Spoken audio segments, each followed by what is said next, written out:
Welcome back to the deep dive. Today, we're looking at a stack of research that is, frankly, it's intimidating. Just a little bit. It is the entire biographical and scientific record of Albert Einstein. And the first thing that jumps out at me from these sources isn't the physics, it's the massive gap between the symbol and the man. Right. We have this cultural shorthand for Einstein, the crazy white hair, the no socks, the tongue out on the postcard. He is the benevolent grandfather of the universe. He's the mascot for genius.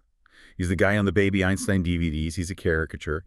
But when you actually read his letters, especially the early ones to his first wife, Molly Vimerit, or his colleagues, you don't find a saint. Not at all. You find a guy who is arrogant, obsessed, politically radical, and often deeply messy in his personal life. That is exactly what we need to parse today. We aren't just doing a biography. We're trying to map the specific, cognitive architecture of his brain. Yeah. How did he see the universe so differently? And the sources are pretty clear that this starts way before the patent office. Way before. So we're going to dismantle the caricature. We aren't just talking about E equals MC squared. We are talking about a refugee, a civil rights activist, a musician, a man involved in some very intricate romantic scandals, and ironically, a scientist who actually hated the randomness of the quantum mechanics that he helped invent. That is the part that always fascinates me. The idea that the man who blew up Newtonian physics eventually became the conservative old guard. The one trying to stop the next revolution. It's the classic cycle of scientific life, isn't it? It really is. So our mission today is to find the real Albert Einstein. And to do that, we have to start at the very beginning. And I want to immediately address the poster boy for bad students everywhere. Ah, yes. You're referring to the Einstein failed math myth. I am. It is the most comforting myth in all of history. I'm failing algebra the second, but it's okay. Einstein failed math too. Please tell me there is some truth to this. I hate to be the one to take that comfort away from you, but it is completely 100% false. Oh, come on. The records are crystal clear on this. He excelled at physics and math from a very, very young age. By the time he was 12, he was teaching himself algebra and Euclidean geometry. Teaching himself. On his own. There's a quote from a family tutor, a guy named Max Talmud, who gave the 12-year-old Einstein a geometry textbook. And he said Einstein worked through the entire book in just a short time and then, quote, devoted himself to higher mathematics. Soon the flight of his mathematical genius was so high, I could not follow. So he wasn't just good at it. He was a prodigy, a genuine prodigy. Where on earth does the failure myth come from then? It seems to come from a conflation of two different things. One, he did fail an entrance exam later in his teens, which I'm sure we'll get to. But primarily it comes from his time at the Luitpold Gymnasium in Munich. Okay. He didn't fail the subjects, he failed the system. And we have to remember the context here, right? We're talking about late 19th century Germany. The education system was incredibly militaristic. Oh, absolutely. It was all about rote memorization. You stand up when the teacher enters the room. You recite facts on command. You do not, under any circumstances, ask why. And that would have been poison to a mind like Einstein's. Total poison. He hated it. He felt that kind of, military-style regimen just killed creativity. He was what they called a fractious pupil. He clashed with his teachers constantly. I can imagine. There's a story that one teacher actually told him he would never amount to anything. Not because he was stupid, but because his rebellious attitude was destroying the discipline of the entire class. So he wasn't struggling with the content at all, he was struggling with authority. Precisely. And that is a theme that runs through his entire life. Yeah. He had a sort of pathological allergic reaction to authority figures. But before he drops out, because he does eventually drop out, there is one specific moment from his childhood that the sources point to as being even more important than all the school trouble.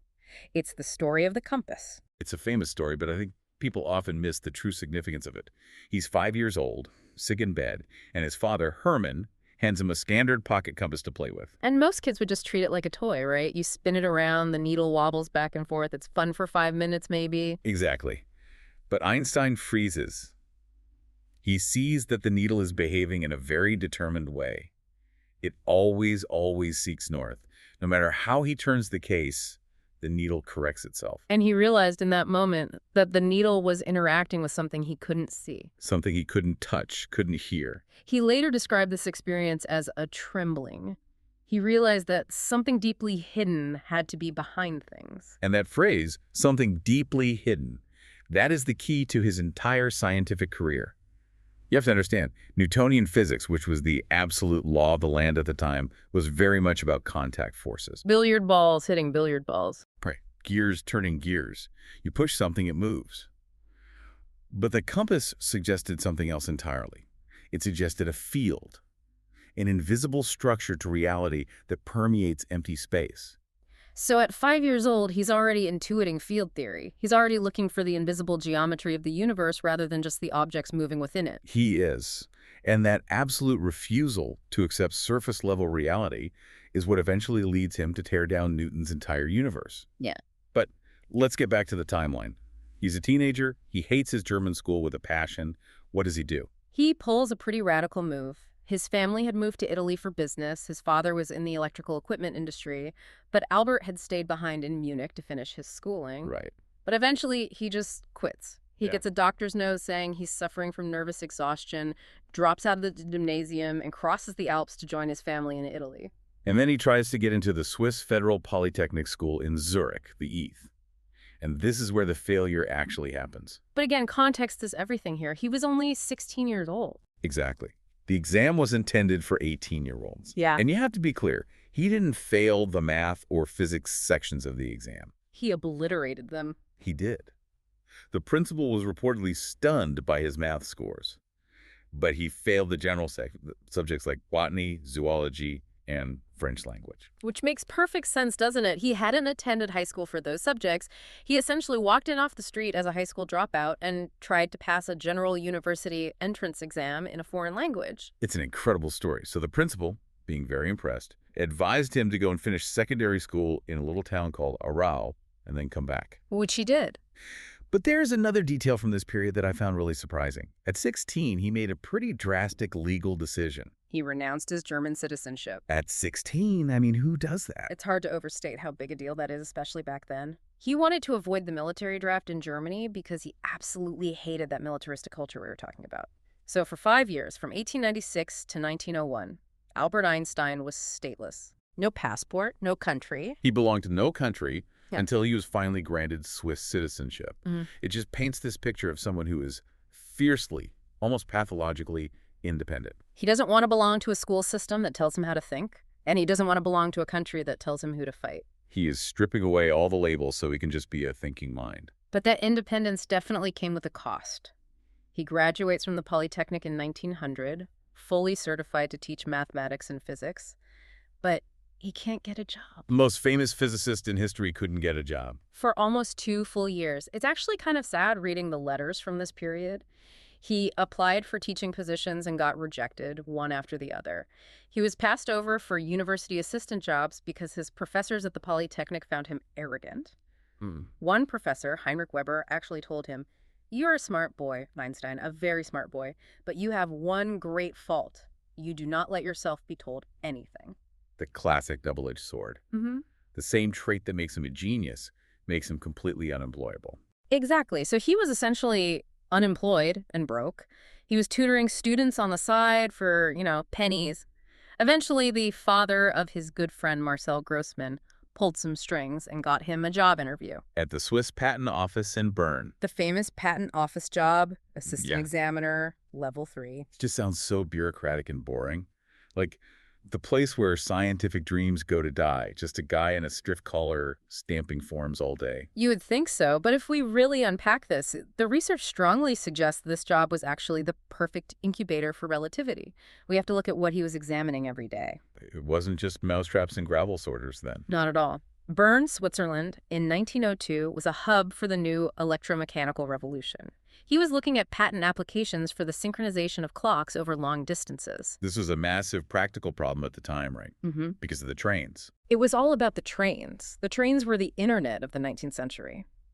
If you want a train to travel from Zurich to Bern on a single track, you need to know exactly what time it is in both cities to avoid a head-on collision.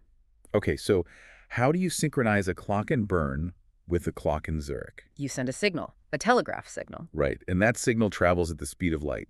So Einstein is sitting at his desk day after day, looking at these technical diagrams of sender A and receiver B, exchanging signals to set their clocks.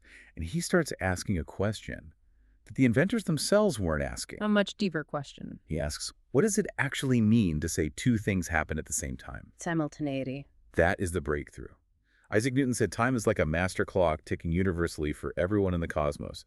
If it's 12.0 for me, it's 12.0 for you, no matter where you are or how fast you're moving. It's absolute. But Einstein realizes that if the speed of light is finite, which Maxwell's equations for electromagnetism said it was, then the time it takes for a signal to reach you depends on how you are moving relative to that signal. Exactly. And if the speed of light must remain constant for all observers, which was the one postulate he refused to budge on, then something else has to give. If I'm on a train moving near the speed of light and I measure a light beam, and you're standing on the platform measuring that same beam, we must get the exact same speed. But we're moving differently, so how is that possible? For the math to work, the distance and the time have to change for the moving observer. Space shrinks and time slows down. He realized that the concept of now is not universal. It's a local illusion. Your now and my now are relative to our motion. And he's actually figured this out because he was obsessed with how to coordinate train clocks at the patent office. It's just incredible. He's taking a boring bureaucratic problem and turning it into a complete metaphysical revolution. And he wasn't doing this entirely in a vacuum. We have to mention the Olympia Academy. Right, which sounds incredibly prestigious and formal. It sounds like it should be in a marble hall somewhere. But it was basically just Einstein and two of his friends, Maurice Solovine and Conrad Habecht, drinking cheap wine and eating sausage in his tiny Bern apartment. But they were reading some really heavy stuff. David Hume, Henri Poincaré, Ernst Mach. And this is crucial. They weren't just reading physics textbooks. They were reading philosophy that questioned the very nature of absolute truths. Hume and Mach in particular taught Einstein to be deeply skeptical of concepts that you couldn't actually observe. So Newton said absolute space and time existed? But Mach basically said if you can't measure it, it doesn't exist. That philosophical priming allowed Einstein to look at the luminiferous ether, the invisible substance light was supposed to travel through, and just say, we don't need it. It's a superfluous concept. So you have the technical puzzle of the clocks from the patent office, the philosophical skepticism from the Olympia Academy, and the sheer stubbornness of his personality. And it all culminates in the year 1905. The Annus Mirabilis, the miracle year. I honestly don't think miracle year is an exaggeration. He is 26 years old. He is a patent clerk, level 3. He is not a professor at a major university. And in a single year, he publishes 4 papers in the Annalen der Physik that completely change our understanding of the universe. It is unparalleled in the history of science. I mean, Newton had a similar productive run during the plague years, but Einstein did this while working 6 days a week at a full-time day job. Let's walk through these papers because I think most people know the last one, but the others are just as huge, if not bigger in some ways. Let's start with the first one, the photoelectric effect. Right, and this is actually the paper that won him the Nobel Prize in 1921. It wasn't for relativity. Which is so ironic. It is, because this paper planted the seeds for quantum mechanics, the very theory he would later fight against so vehemently. So what was the central idea here? What was the problem he was solving? At the time, the prevailing theory was that light was a wave, like a ripple in a pond. But there was a persistent experimental problem. When you shine light on a piece of metal, it can knock electrons off. Okay. Now, if light is a wave, simply making the light brighter, increasing its intensity or amplitude, should knock off more electrons with more energy. But experiments showed that wasn't happening at all. Right. It depended on the color of the light, the frequency, not just how bright it was. Precisely. A dim blue light could knock electrons off. But a super bright red light did nothing. It made no sense. So Einstein proposed a radical solution. He said, let's stop thinking of light as just a continuous wave. And think of it as what? As being made of discrete packets of energy, little bullets of light. He called them light quanta, or what we now call photons. He treated light as a particle. Which was complete heresy at the time. Absolute heresy. A scientist named Max Planck had used the idea of quanta as a kind of mathematical trick to solve a different problem, but he didn't think it was physically real. Einstein was the first to say, no, this is physically real. Light itself is granular. It fundamentally changed how we see reality. It's not smooth and continuous. It's chunky. It's quantized. That's the word. Okay, so paper 1 invents the concept of the photon and starts quantum mechanics. Not a bad spring break. What's paper number 2? Brownian motion. This one is less famous to the public, but arguably just as important, especially for the world of chemistry. In this paper, he proved that atoms exist. Wait, hold on a second. People didn't know for sure that atoms existed in 1905. It was still a huge debate. Major respected scientists like Ernst Mach and Wilhelm Ostwald thought atoms were just a convenient mathematical fiction, not a physical reality. So just a useful idea for calculations. Exactly. They believed matter was ultimately continuous. So how did Einstein go about proving them wrong? He looked at a phenomenon that had been observed for decades called Brownian motion.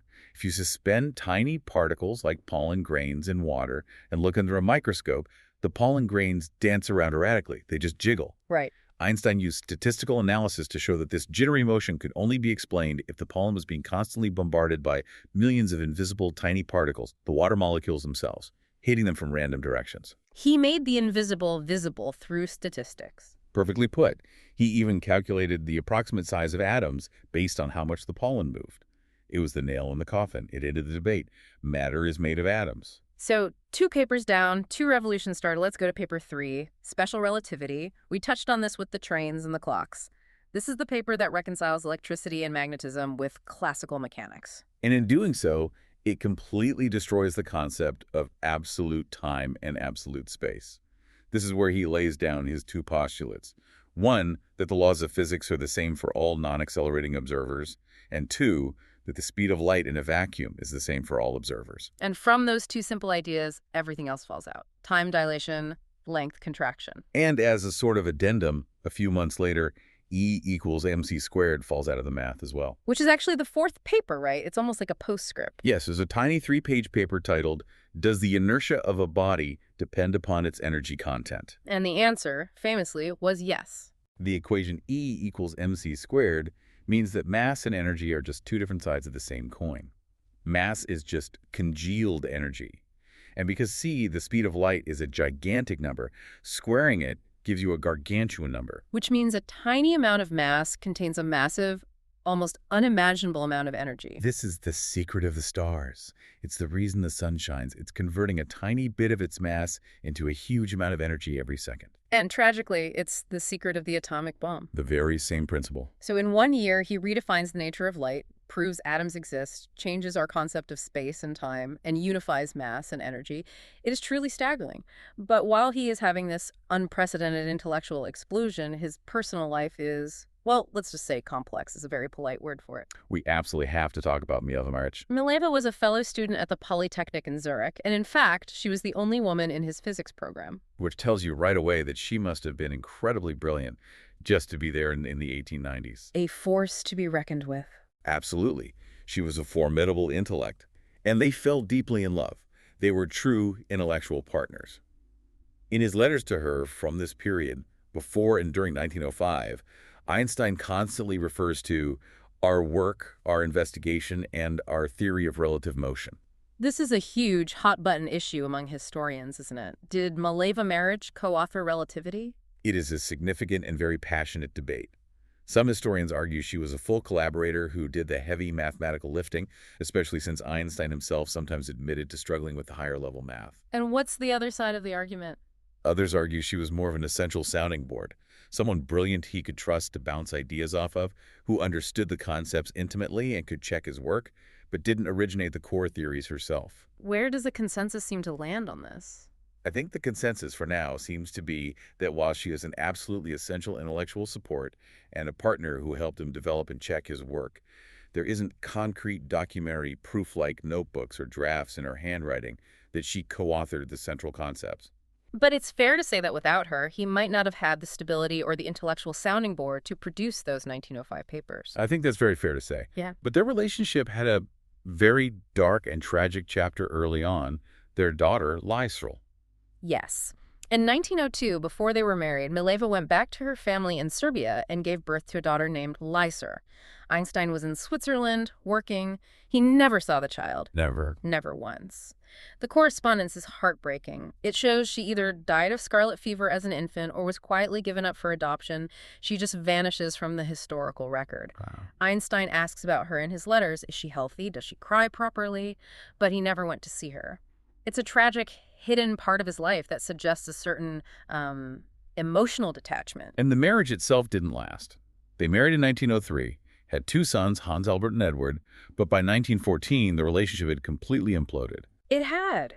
And Einstein could be incredibly cruel when the love faded. He actually wrote a manifesto of rules for Mileva if they were to continue living together in the same apartment for the sake of the children. What kind of rules? It's shocking to read. It included things like, you will not expect any intimacy from me, you will stop talking to me if I request it, and you will keep my study and bedroom neat, and you will not use my desk. Yikes. Yeah. That's brutal. A contract for a roommate, not a wife. It is. They separated soon after, in 1914. Einstein moved to Berlin for a prestigious professorship, and Mileva took the boys back to Zurich. But here's a fascinating detail about their divorce. When they finally divorced in 1919, Einstein didn't have much money to his name, so he made a bet. The Nobel Prize bet. He told her, in essence, I'm going to win the Nobel Prize one day. If you grant me a divorce now, I will give you all the prize money when I win it. That is supreme, almost breathtaking confidence. And Mileva, being a physicist herself, knew he was good enough to win. She took the bet. And he did pay it, right, when he won in 1921. He did. He paid her the full amount. But by then, he had already moved on and married his cousin, Elsa Lowenthal. His cousin. We have to say it out loud. First cousin on his mother's side, second cousin on his father's side. Different times, I suppose. Very different times. And Elsa was a very different kind of partner for him. She wasn't a physicist. She was more of a manager, a caretaker. She organized his chaotic life, handled his growing fame, cooked his meals, and basically treated him like a brilliant child who needed protection from the world. She created the environment where he could just think. But Einstein wasn't exactly faithful to her either. No. The sources mention a string of affairs. Betty Neumann, his secretary. A woman named Margarita Konenkova. The alleged Russian spy, that's a whole other story. It is. Einstein was a very complex romantic figure. He once described his own love life as misguided. He was definitely not the chaste, grandfatherly figure people imagine. He seemed to need constant female companionship, but he also deeply resented the obligations and constraints of marriage. It's just interesting how we compartmentalize the work from the man, because while his personal life is getting this messy in Berlin, his professional life is hitting another crisis point. We've talked about 1905, but that was special relativity. He then spent the next 10 years banging his head against the wall trying to figure out general relativity. This is such a crucial distinction to make. Special relativity only applies to special cases uniform motion in a straight line. It didn't explain gravity, and it didn't explain acceleration. If you speed up, slow down, or turn a corner, special relativity breaks down. And Einstein knew the theory was incomplete. He knew it was just one piece of the puzzle. And this struggle took a full decade, from 1905 to 1915. And this is where we see the sheer grit. He wasn't just struck by a single bolt of lightning. He worked for this. He called his key realization the equivalence principle, the happiest thought of his life. Let's break that down for a second. What is the equivalence principle? Okay, so imagine a man is in an elevator and the cable snaps. The elevator is now in free fall, plummeting toward the ground. Right. Inside that falling box, the man would float. He would feel his own weight. If you took a coin out of his pocket and let go, it would just float there next to him. So falling freely is the same as being weightless. It cancels out gravity. Exactly. Now imagine that same elevator is out in deep space, far away from any planet or star. It's just floating. The man inside floats. From his perspective, the two situations are indistinguishable. He can't tell the difference between being in free fall and being in zero gravity. Right. So Einstein realized that gravity and acceleration are equivalent. If you are in a closed box in space that is accelerating upwards, it feels exactly like you're standing still on the surface of the Earth. This is what led him to the radical idea that gravity isn't a force pulling you down. It's not a force at all. It's a curvature of space-time itself. The famous analogy is a bowling ball on a trampoline. The heavy ball creates a dip, and a marble rolling nearby will circle around that dip. Matter tells space-time how to curve, and space-time tells matter how to move. That's John Wheeler's summary. It's all geometry, not force. But describing that geometry required math that Einstein didn't actually know at the time. He didn't. He needed something called Riemannian geometry, which deals with curved surfaces in multiple dimensions. He actually had to go back to his old friend, Marcel Grossman, the same guy who got on the patent office job, and say, Grossman, you must help me or I'll go crazy. So the math genius needed a math tutor. He absolutely did. Yeah. And he was in a frantic race against David Hilbert, who was probably the greatest living mathematician at the time, and who was also trying to solve the final equations. He was a real nail-biter. In November 1915, Einstein finally cracked it. He presented the field equations of general relativity. But a theory on paper isn't enough in science, is it? You need proof. You need a testable prediction. And the prediction he made was audacious. He said that because gravity curves space, a beam of light from a distant star passing near the sun should bend. But you can't see stars near the sun during the day because the sun is too bright. Unless the sun's light is blocked out. A total solar eclipse. Exactly. Yeah. And this brings us to the British astronomer, Arthur Eddington. Now, you have to remember the year. It's 1919. World War I has just ended. Germany and Britain have been slaughtering each other for 4 years. German science is being boycotted across the Allied world. And here is a prominent British scientist leading an expedition to try and prove the theory of a German-born Jewish scientist. It was a beautiful moment of post-war internationalism. Eddington led an expedition to the island of Principe off the coast of Africa to photograph the eclipse. He needed to measure the position of the Hyade star cluster, which would be right behind the sun. So if Newton was right, the light would travel in a straight line or bend just a tiny bit. But if Einstein was right, the light would bend by a specific, much larger amount that he had calculated. I can just imagine the tension, developing those fragile photographic plates in the jungle heat, not knowing if the clouds ruined everything. And when they finally analyzed the data back in England, it was a perfect match for Einstein's prediction. What was the reaction in the world? An absolute explosion. On November 7, 1919, the London Times ran the now famous headline, "Revolution in Science, New Theory of the Universe, Newtonian Ideas Overthrown." And just like that, overnight, he's a global celebrity. Instantaneously. He becomes the first celebrity scientist. He's mobbed by crowds in America, Japan, England. People who had no idea what a tensor was just wanted to be near him. He was like a movie star. Charlie Chaplin invited him to a movie premiere. And there's that famous exchange with Chaplin, right? Yes. Chaplin reportedly said to him, "The people applaud me because everybody understands me, and they applaud you because nobody understands you." That sums it up perfectly. He became the symbol of a higher, almost mystical intelligence. But here is where the story takes such a fascinating and ironic turn. He is now the undisputed king of physics. He has revolutionized our understanding of the universe. And yet, the next big revolution in physics, quantum mechanics, is something he spends the rest of his life fighting against. It is the great tragedy, or irony, depending on how you look at it, of his later scientific life. Remember, his 1905 paper on the photoelectric effect helped start quantum theory. He was one of its fathers. Right. He gave us the photon. But in the 1920s, a new generation of physicists like Niels Bohr and Werner Heisenberg developed the theory further, and they found that at the subatomic level, nature is fundamentally probabilistic. You can't know exactly where an electron is and how fast it's going at the same time. You can only know the probability of where it might be. The Heisenberg uncertainty principle. Mm. And Einstein detested this. He was a classical realist. He believed that an electron has a definitive position and speed, whether we are looking at it or not. This is where he famously wrote in a letter to Max Born, "God does not play dice with the universe." He believed in a deterministic universe. Clockwork, cause and effect, no randomness. So he gets into these legendary public debates with Niels Bohr, mostly at the Solvay conferences. Einstein would come up with these brilliant, elaborate thought experiments designed to break quantum mechanics, to find a logical inconsistency. And Bohr would stay up all night muttering to himself and come back the next morning with a solution that proved Einstein wrong again. But Einstein didn't give up. In 1935, he published the famous EPR paper. The Einstein-Podolsky-Rosen paper.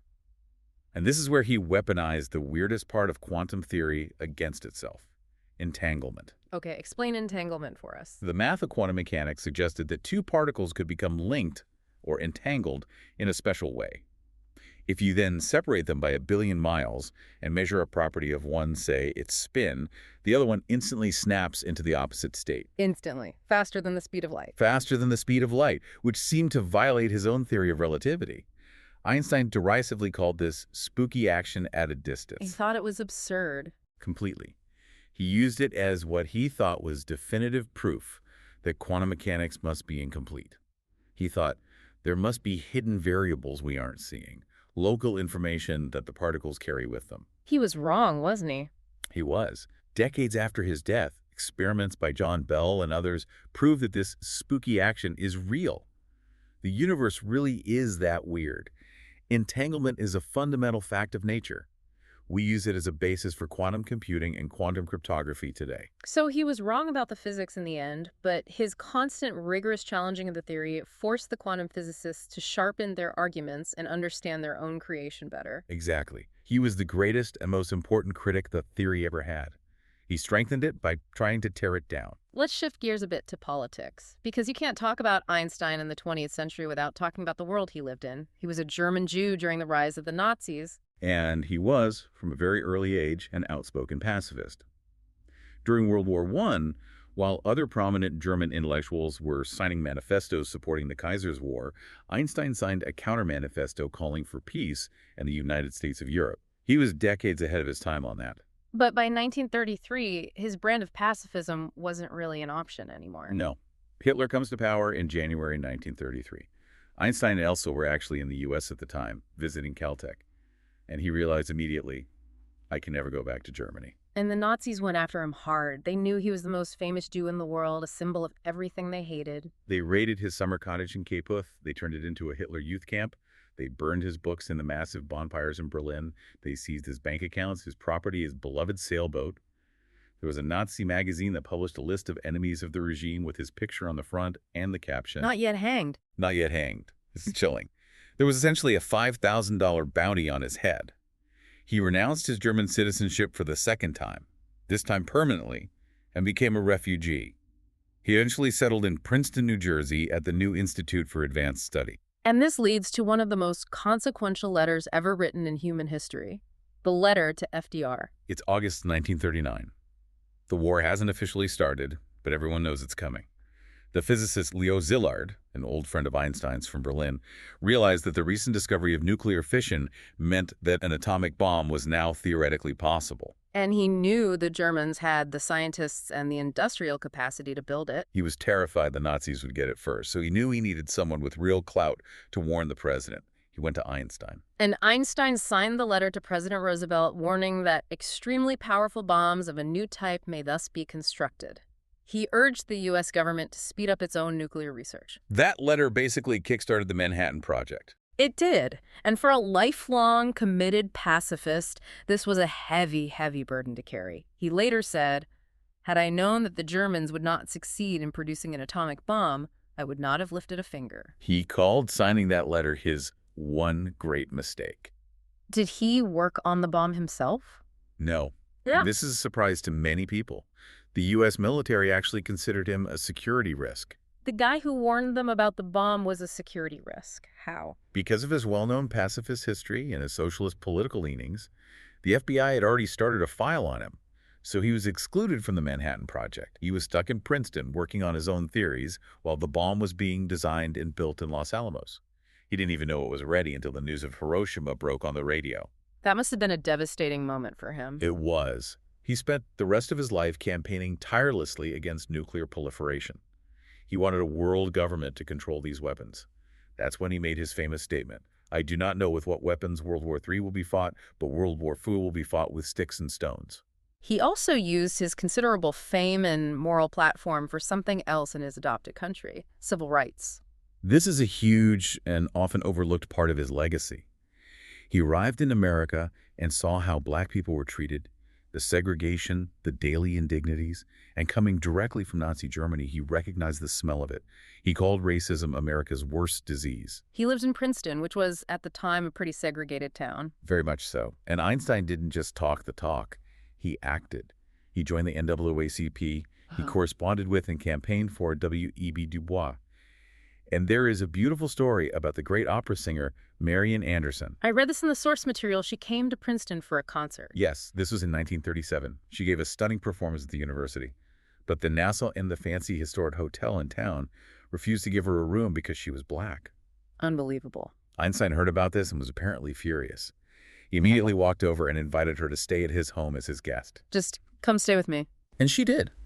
And from then on, whenever she visited Princeton for the rest of his life, she stayed with the Einsteins. It's so consistent with his character. He hated arbitrary authority and prejudice, whether it was against Jews in Germany or black people in America. He famously said, "Being a Jew myself, perhaps I can understand and empathize with how black people feel as victims of discrimination." A powerful statement.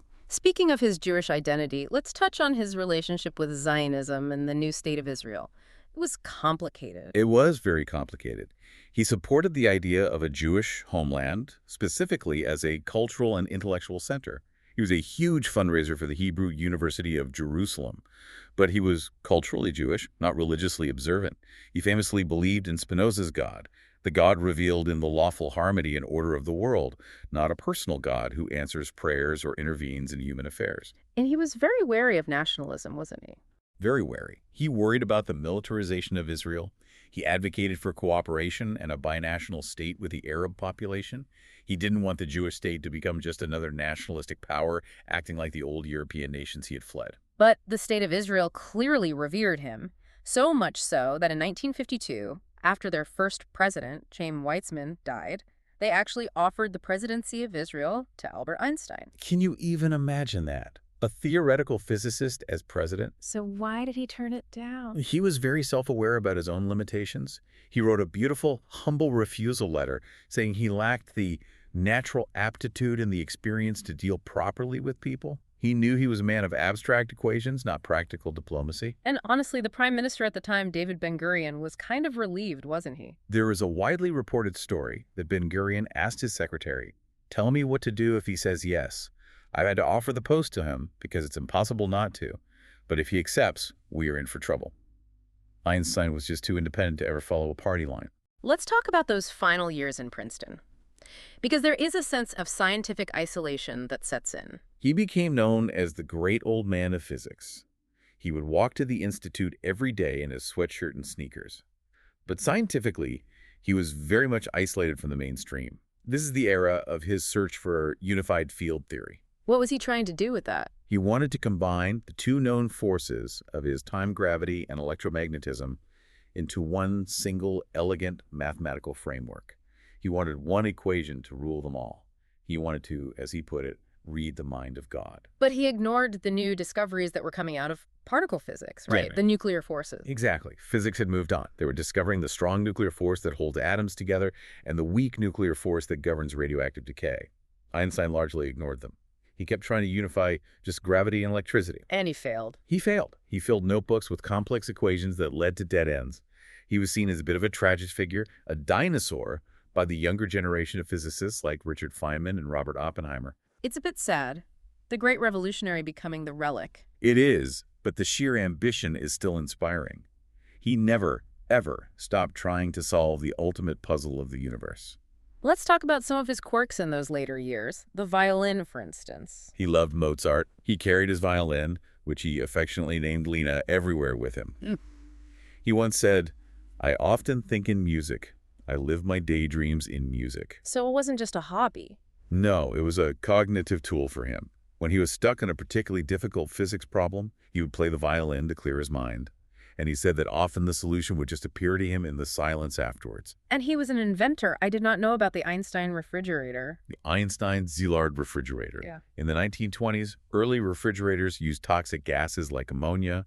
Einstein read a news story about an entire family in Berlin who were killed in their sleep by leaking fumes from their fridge. He was horrified. So he decided to build a better one. He and Leo Szilard invented a fridge with no moving parts that used a heat source to pressurize a gas mixture. It was much, much safer. Did it ever get built commercially? They got a patent, and the company Electrolux bought it, but then Freon was invented, which was cheaper to produce, though we later found out it was terrible for the ozone layer. So the Einstein fridge never really took off, but it just shows his practical humanitarian side. So we have the violin, the fridge, and the massive FBI file. J. Edgar Hoover was completely obsessed with Einstein.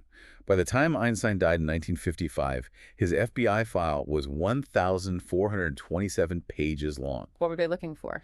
They viewed him as a radical, a subversive, a suspected communist sympathizer because of his pacifism and his advocacy for world government. They bugged his phone, they opened his mail, they interviewed his associates. It's wild to think that the lovable genius on the poster was being surveilled by the U.S. government as a potential enemy of the state. It brings us to the end of his life. It's April 1955. He is 76 years old. He suffered an abdominal aortic aneurysm, a rupture in the main artery from the heart. Which is extremely painful. He was taken to the hospital in Princeton. The doctors told him they could operate, try to reinforce the artery. It was a risky procedure. And he refused. Completely refused. He said, and this is a direct quote, "I want to go when I want. It is tasteless to prolong life artificially. I have done my share. It is time to go. I will do it elegantly." I will do it elegantly. Even in death, he had this incredible dignity and sense of control. He actually died working. He had taken a draft of a speech he was writing for Israel's anniversary to the hospital with him, along with a pad of his latest calculations for his unified field theory. He was calculating till the very end. But the story doesn't quite end there, does it? And this is the part that is both fascinating and incredibly macabre. The theft of his brain. It is a bizarre and unsettling postscript. The pathologist who performed the autopsy, a man named Thomas Stultz Harvey, removed Einstein's brain during the procedure. Without the family's permission. Without permission. He later claimed he had a kind of retroactive blessing from Einstein's son, Hans Albert. But essentially, he stole it. He put it in 2 jars of formaldehyde. He kept it in a cider box, hidden under a beer cooler in his office for decades. Why on earth would he do that? He was obsessed. He was convinced that if he could just get the brain studied by the right neurologists, he could find the physical source of Einstein's genius. He thought he would find a genius neuron or some unique structure. And did he, after all that? Not really. He did send little slices of the brain to scientists all over the world. Over the years, there have been a few papers published claiming his parietal lobe was 15% wider than average, or that he had a higher than normal ratio of glial cells. But nothing definitive, nothing that screams, this is the source of relativity. So the secret wasn't just in the meat of the brain. It seems the genius was in the software, not just the hardware. It was in the curiosity that started with that compass. So we've gone from the little boy with the compass to the patent clerk, the global celebrity, the refugee, the activist, and finally the brain in a jar. When you look at this whole complicated picture, what is the final synthesis for you? For me, it's the contradictions. He was a profound loner who loved humanity as a concept, but often struggled to connect with the individuals closest to him. He was a pacifist who urged the building of the deadliest weapon in history. He was the father of quantum mechanics who then tried to kill his own child, intellectual speaking. Exactly. He wasn't a perfect, smooth seer of genius. He was rough, complex, difficult, and deeply, deeply human. And stubborn. Incredibly stubborn. But that stubbornness is what allowed him to look at Isaac Newton, who was a god in physics for 200 years, and say very respectfully, "I think you're wrong." It really does all go back to that quote from the beginning, something deeply hidden. He never stopped looking for it. He never stopped being that 5-year-old boy, trembling with wonder at the mystery of the compass. Here's a final thought for you, our listener, to chew on. In 1917, Einstein introduced something into his equations called the cosmological constant. He put it in there because he, like everyone else, assumed the universe was static, and he needed this little fudge factor to stop his equations from predicting a collapse. Right. And then, a decade later, the astronomer Edwin Hubble proved that the universe was, in fact, expanding. Which meant the fudge factor wasn't needed. Einstein immediately took it out and called the cosmological constant his biggest blunder. He felt so stupid for having put it in. But here is the kicker. Decades later, in the late 1990s, astronomers discovered that the expansion of the universe is not only happening, it's actually accelerating. It's being pushed apart by a mysterious force we now call dark energy. And the best mathematical way we have to describe that dark energy Is Einstein's cosmological constant. His biggest blunder turned out to be one of his most prescient predictions. He was right, even when he was absolutely certain he was wrong. If that's not genius, I don't know what is. Thanks for diving deep with us today. Always a pleasure. Go look up the cosmological constant, stare at a compass for a while, and stay curious. We'll see you on the next deep dive.